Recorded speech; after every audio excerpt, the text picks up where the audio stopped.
राजगढ़ गांव बहुत शांत था, लेकिन उस रात गांव की हवा में एक अजीब सी कंप कंपी थी। गांव में बड़े ठाकुर के बेटे अमित की शादी थी। घर में ढोल, नाच, हंसी मजाक सब कुछ चल रहा था। सब खुश थे। बस एक चीज अजीब थी, दुल्हन पूरा समय घूंघट में थी।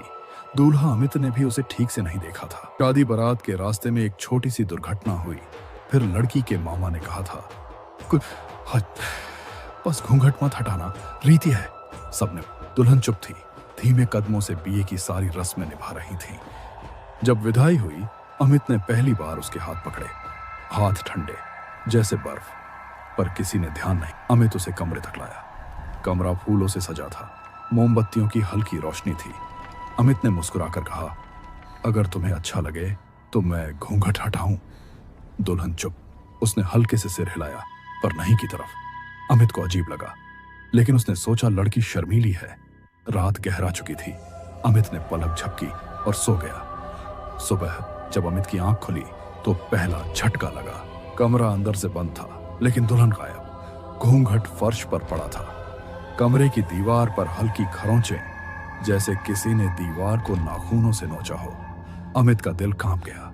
उसी समय घर वाले दरवाजा खटकाते हुए बोले, "अरे अमित, दुल्हन को लेकर बाहर आओ, नाश्ता ठंडा हो रहा है।" अमित ने बोला, "वो कमरे में नहीं है।" पूरा घर चौंक गया। सबने कमरे की तलाशी। कहीं कोई चोर वाला निशान नहीं, न कोई टूटा हुआ ताला, बस दीवार पर अजीब निशान। गांव वाले कानाफूसी करने लगे। लड़की के घर वालों ने कुछ छुपाया था, कहीं भाग तो नहीं गई? ये तो अशुभ है। अमित की मां घबरा कर बोली, "इतनी रात में लड़की कहां जाएगी? और दरवाजा कैसे बंद हुआ?" यह बात सबके गले में अटक गई। दिन भर दुल्हन को खोजा गया, लेकिन वो धरती निकल गई या आसमान, किसी को पता नहीं चला। रात होते होते अमित परेशान होकर अपने कमरे। वह नींद में ही था कि अचानक सरसराहट, पायल की आवाज। अमित की आंख फटी रह गई। दुल्हन वापस कमरे में थी। घूंघट फिर वही, और वही ठंडी चुप्पी। अमित डर गया।